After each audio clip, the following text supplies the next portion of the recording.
significa que as águas estão entrando no barco. Enchia-se é diferente de estar cheio. Está enchendo, mas não vai encher. Não. Está enchendo, mas não vai encher. Por que não vai encher? Jesus está no barco. Por que o barco não quebra?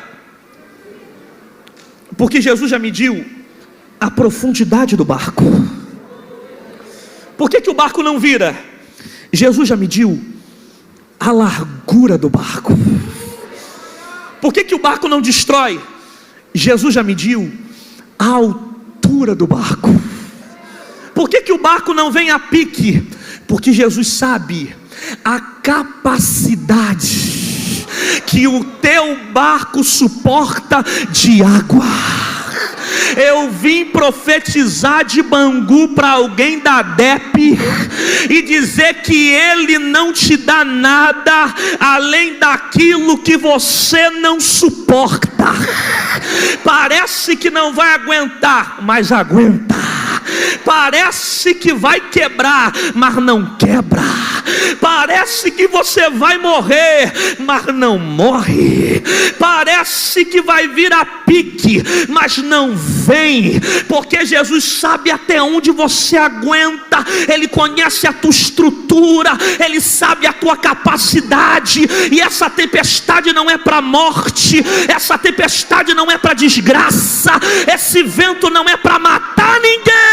Não vai morrer pai, não vai morrer mãe. Pode avisar médico que pode até entrar no CTI, mas o Deus que permite o vento levar é o Deus que diz: cala-te, aquieta-te.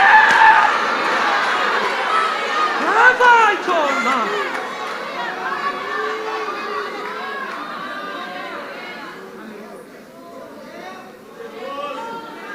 Mas ele quem? Jesus estava na popa, dormindo sobre a almofada.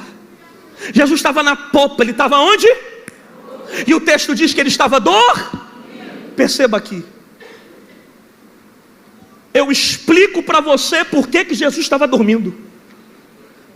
Jesus dorme porque se você ler Lucas, o capítulo de número 8, se não me falha a memória, quem gosta de Bíblia vem comigo. Lucas capítulo 8, versículo 22, 23. E navegando eles, adormeceu. Navegando eles quem? Os discípulos. Navegando ele quem? Navegando eles quem? Quando os discípulos navegam, o texto diz: ia dormir. Quem é que dormiu? Jesus. Jesus dorme aonde? Na popa. Alguém me ouve aqui? Diga amém. Aonde fica a popa? Na parte de trás do... Quando Jesus dorme na parte de trás, os discípulos estavam navegando na parte da frente. Irmão, se você não der glória agora, os discípulos estão navegando na frente do barco. Quando os discípulos resolvem navegar na frente, Jesus vai para a popa e dorme. Jesus não era para estar na parte de trás, Jesus era para estar na parte da frente. Eita Jesus. Mas alguém está dizendo para Jesus: pode dormir na popa. Nós navegamos o barco. Levaram Jesus para a parte de trás e ficaram na frente do barco. E toda vez que eu tomo a frente de Jesus no barco, eu enfrento tempestades que não era para viver. Eu vou repetir. Eu estou pregando para crente que tem Jesus no barco e está colocando ele para dormir na parte de trás, porque decidiu sair por aí pelo mar, navegando até chegar do outro lado, quando na verdade Jesus era para estar na frente e não na parte de trás. Porque todas as vezes que eu decido navegar o meu barco, Jesus dorme. Eu repito a frase: Todas as vezes que eu decido navegar o meu barco, Jesus dorme. Você está entrando em caminhos que não é para entrar. Você está entrando em lugares que não é para entrar. Está namorando com gente que não é para namorar. Está fazendo aliança com gente que não é para fazer. Está abrindo sociedade com Ofni e Finéias e está perdendo a guerra. Está entrando em lugares que não era para entrar. E está vivendo tempestades e dizendo: Jesus, cadê você? Ele está esperando você perder o controle. Porque enquanto você aguenta, você vai segurando o barco. Enquanto você pode, você vai segurando o barco. Aí chega um momento que você olha: eu não aguento mais. É muito vento, é muita tempestade. Aí decide ir na popa acordar Jesus. E eu vim pregar para alguém dizer: você precisa perder o controle hoje. Que isso, pastor? Nunca pensei em ouvir isso na igreja. Está ouvindo agora? Você tem que perder o controle. Para quê? Para Jesus assumir o controle. Jesus quer assumir o controle do barco. Jesus quer assumir o comando do barco. Jesus quer tomar estar na frente do barco. Jesus quer estar na tua frente para vir em direção ao vento, acalmar a tempestade, acalmar os ventos. Está na hora de você dizer: Senhor, eu não aguento mais, até aqui eu tentei. Então vai lá na popa, desperta Jesus e diz: assume o controle, acalma a tempestade, dá ordem para o vento, porque aquilo que fugiu do teu controle não saiu do controle de Jesus. Quem concorda, dá um grito de glória dentro dessa casa. E navegando ele, Jesus adormece. Jesus dormiu. Dormiu aonde? Na popa. Aí os discípulos se desesperam, porque eles estão passando por uma grande tempestade. E olha para cá. A tempestade que acontece está inquietando o lado de dentro dos discípulos. E eu digo para você que a pior tempestade no texto não é aquela que está balançando o barco, é aquela que está descontrolando a mente. Eita Jesus, você está dormindo mesmo. Eu vou repetir isso aqui. A pior tempestade no barco não é aquela que está balançando o barco, mas aquela que dominou a mente. O problema dos discípulos não é passarem por um grande vento. O problema dos discípulos é deixarem com que os ventos que estão do lado de fora desestabilizem o emocional da parte de dentro. Você só vai perder o controle quando você deixa aquilo que está do lado de fora descontrolar a parte de dentro. Existem momentos que você não vai conseguir dominar o vento, você não vai conseguir mudar as situações, você não vai conseguir mudar a tempestade. Já que você não controla o que acontece do lado de fora, você pode controlar o que acontece do lado de dentro. O pior não é a fofoca que você ouve, o pior é a fofoca que machuca a tua alma. Porque podem falar mal de mim, podem me criticar, podem me difamar, podem fazer fofoca contra a minha vida, mas só me atinge quando eu deixo aquilo que está do lado de fora contaminar aquilo que está do lado de dentro. Então o pior não são as línguas que se batem, pior são os ventos que você deixa dominar a tua mente. O pior não são as tempestades que você está vivendo, mas as águas que estão levando você ao descontrole emocional. E olha para cá, o diabo não quer teu pé, não.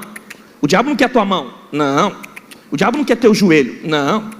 O diabo quer tua mente.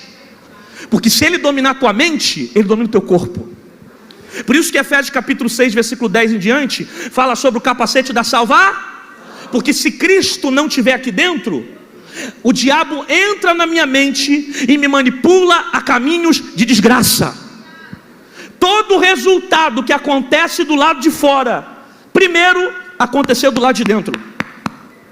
Por isso que a primeira guerra que eu enfrento é na mente.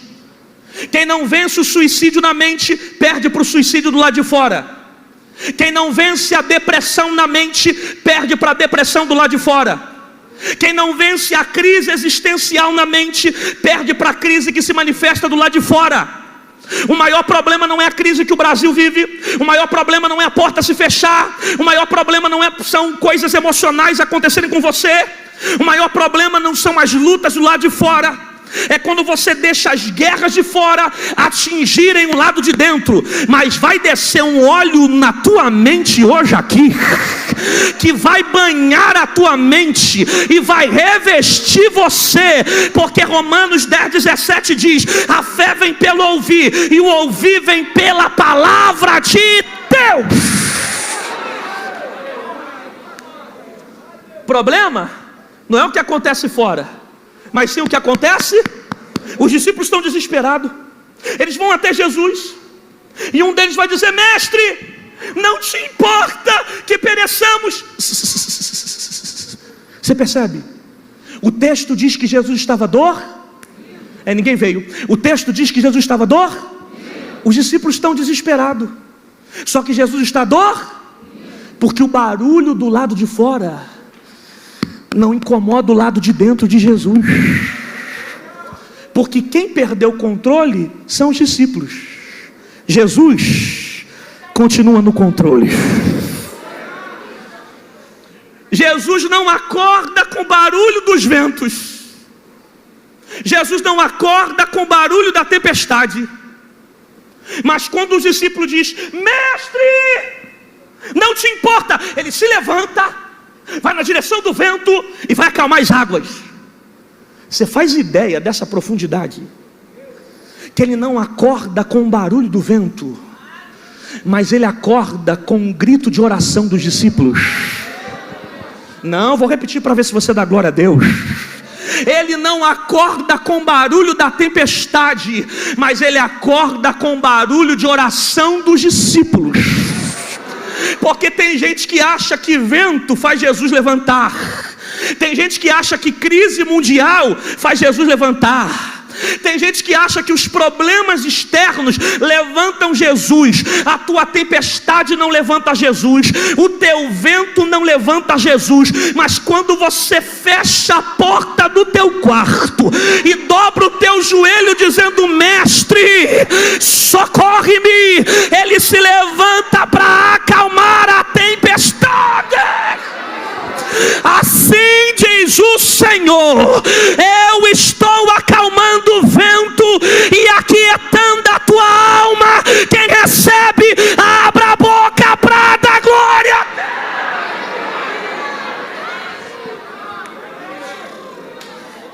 Ele não desperta com o barulho do vento, mas ele escuta a oração dos discípulos. Ele não desperta com as águas entrando no barco, mas ele escuta o clamor dos discípulos. O que não levanta ele não é o barulho do lado de fora, mas é o grito de oração do lado de dentro. Tem alguém que está orando nessa casa e está dizendo: Jesus, visita meu filho, visita meu pai, não deixa a morte levantar ele, destruir ele. Jesus está se levantando para acalmar a tempestade. Mestre, não te importa que pereçamos? O Senhor não se importa conosco? Jesus se levanta, vai na direção do vento e do mar, e ele usa uma expressão sensacional. Ele diz: cala-te, aquieta-te. O Evangelho segundo Lucas, ele usa uma expressão chamada sejam amordaçados. E eu pergunto para você, contra quem que Jesus usou essas palavras? Você não falou? Mas é isso mesmo que você pensou. Jesus usou essas expressões contra demônios, potestades. Cala-te, aquieta-te, sejam amordaçados. Pastor, o que você está querendo dizer? Eu estou dizendo que o vento que soprou na direção desse barco não vem de Deus, vem provocado por demônios. Pastor, qual a base bíblica que você usa? Eu vou te dar 2 argumentos. Primeiro, Jesus estava indo para uma cidade chamada Gadara. A cidade de Gadara é onde havia o Gadá. Jesus vai para lá libertar um homem que estava possesso por demônios.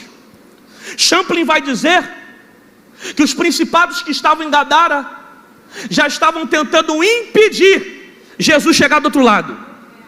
Segundo argumento, e para mim o mais convincente: se esse vento aqui fosse provocado por uma ação do Pai, Jesus, sendo filho, nunca repreenderia a ação do Pai. Principalmente os termos que Jesus usou.